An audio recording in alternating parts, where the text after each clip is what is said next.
अनादिनि धनु देव शंख चक्र गदाधर अक्षय पुण्डरीकाक्ष प्रेत मोक्ष प्रदो भवः। हामीले हिजोसम्म 8 अध्यायसम्ममा रहेका पाठ तथा कथाहरू श्रवण गर्यौं। व्यक्तिले माताको गर्भमा गएर स्तुति गर्छ, भगवानको स्तुति गरेपछि धरतीमा आउँछ। धरतीमा आइसकेपछि उसले गर्नुपर्ने कर्तव्यसम्मको बारेमा भने हिजो हामीले चर्चा गरेका छौँ। यहाँनेरि गरुडजीले 9 अध्यायमा भगवान श्रीमन्नारायणसँग भन्नुहुन्छ, हे भगवान नारायण, हजुरले आतुरकालिक दानको सन्दर्भमा राम्रोसँगले बताउनु भयो, भन्नुभयो।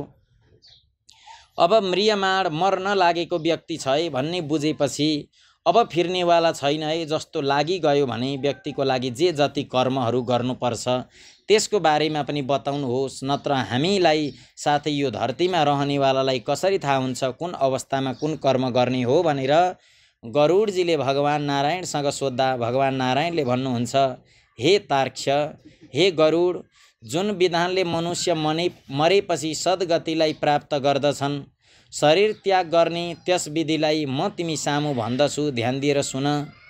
कर्मको सम्बन्धबाट जब प्राणी आफ्नो शरीर छोड्न लाग्दछ त्यस बखत तुलसीको नजिकै गोबरले एक मण्डलको रचना गर्नुपर्दछ भनेर बताउनु भयो। प्राण त्याग्न लागेको छ भने त्यहाँ मण्डलको माथि तिल छरेर कुशलाई ओछ्याउनु, त्यसपछि तिनको माथि सेतो वस्त्रको आसनमा शालिग्राम शिलालाई स्थापित गर्नु, जहाँ पाप दोष र भयलाई हरण गर्ने शालिग्राम शिला विद्यमान छ।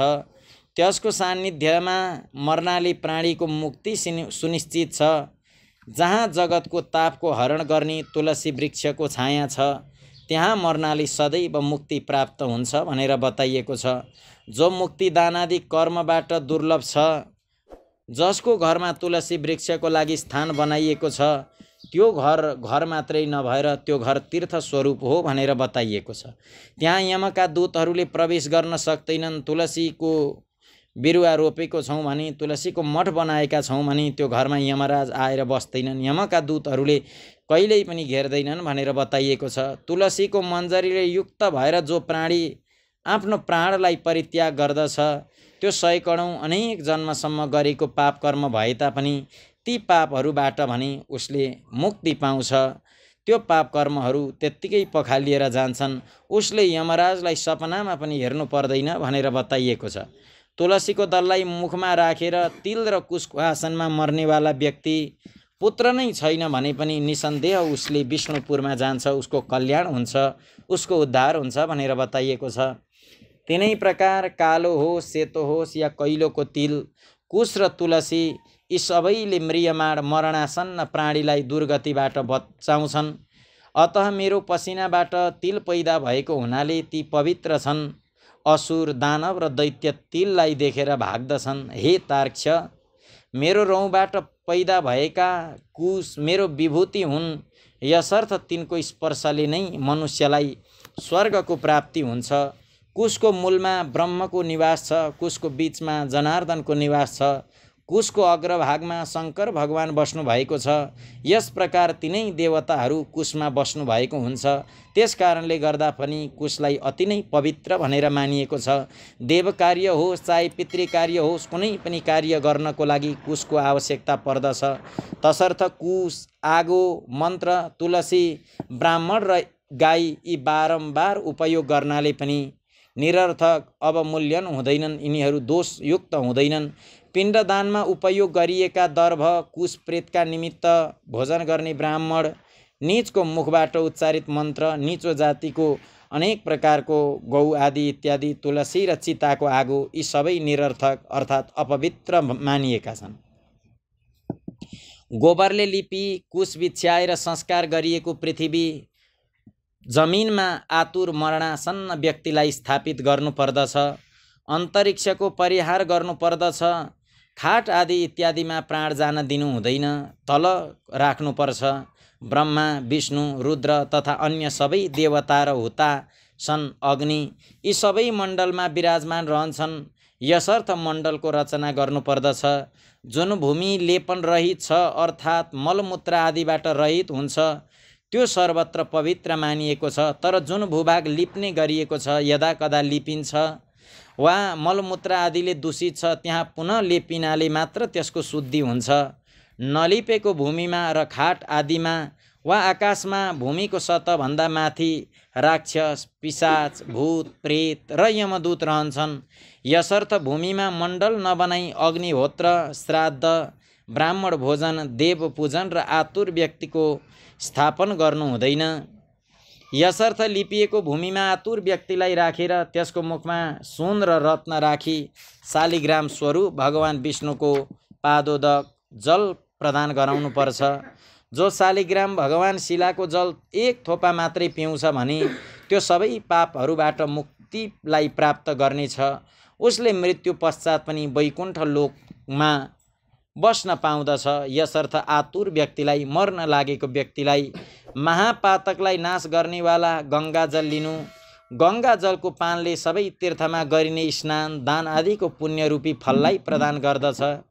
जो शरीरलाई शुद्ध गर्ने चान्द्रायण व्रत 1000 पटक गर्दछ र जो एक पटक गङ्गा जलको पान गर्दछ ती दुवै समान फलवाला छन् भनेर गरुड पुराणमा बताइएको छ। हे तार्क्ष, हे गरुड, अग्निको सम्बन्धले जसरी कपासको थुप्रो नष्ट हुन जान्छ त्यसै प्रकार गङ्गा जलले पातक भस्म हुन जान्छ। मन्दिर जाँदा, तीर्थ जाँदाखेरि, कहीँ पनि जलाशयमा जाँदाखेरि स्नान गर्नको लागि भनेर गएका छौँ भने स्नान मात्रै गरेर आयौँ भने त्यति पुण्य फल प्राप्त हुँदैन अरे। कुनै पनि पवित्र नदी आदि इत्यादि तलाउमा गएका छौँ भने त्यहाँको जललाई पनि घरमा लिएर आयौँ भने पूर्ण फल प्राप्त हुन्छ भनेर बताएको छ।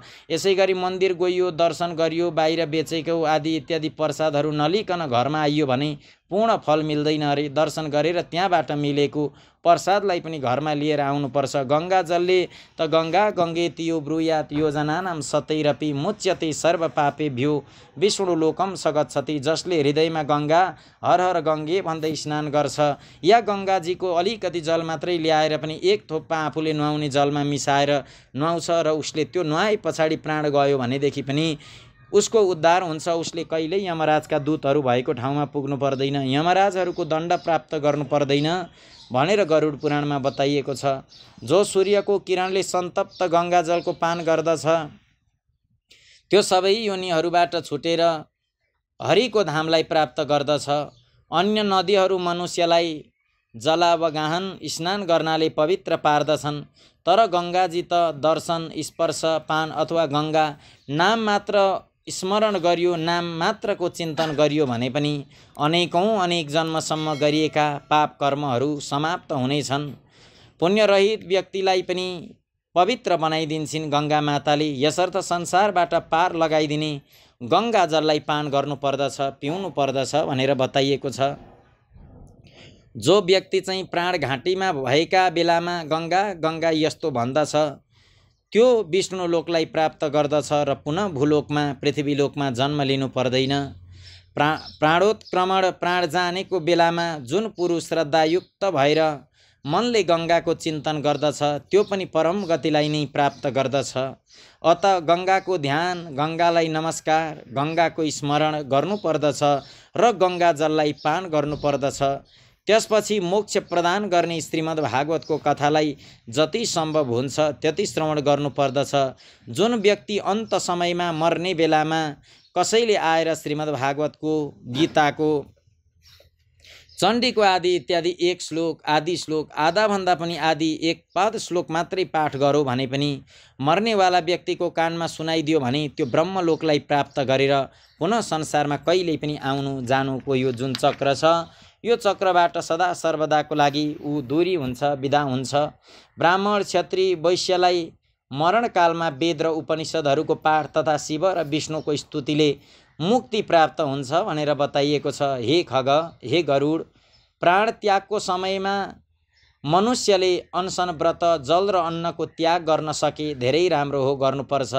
र त्यो विरक्त दुईजनमा हो त त्यसले आतुर, सन्यास आदि इत्यादि ग्रहण गर्नुपर्दछ। प्राण कण्ठमा आएपछि जो प्राणी मैले सन्यास लिएँ यस्तो भन्दछ त्यो मरेपछि विष्णु लोकलाई प्राप्त गर्दछ। फेरि पृथ्वीमा त्यसको जन्म हुँदैन।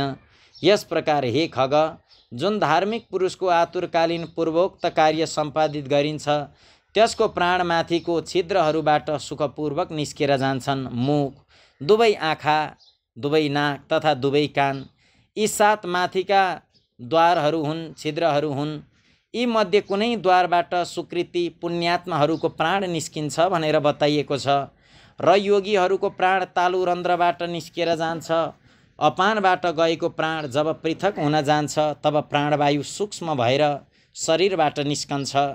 प्राणवायु रूपी ईश्वर निस्कि गएपछि कालले आहत शरीर निराधार वृक्ष झैँ ढल्दछ। प्राण मुक्त भएपछि शरीर तुरुन्त चेष्टा शून्य, घृणित, दुर्गन्धयुक्त, छुन अयोग्य र सबैका लागि निन्दित हुन जान्छ। यस शरीरको किरा, विष्टा तथा भस्मरूप यी 3 अवस्थाहरू हुन्छन्। त्यसमा किरा पर्दछ, यो विष्टा समान दुर्गन्धयुक्त हुन जान्छ अथवा अन्ततः चितामा भस्म हुन जान्छ।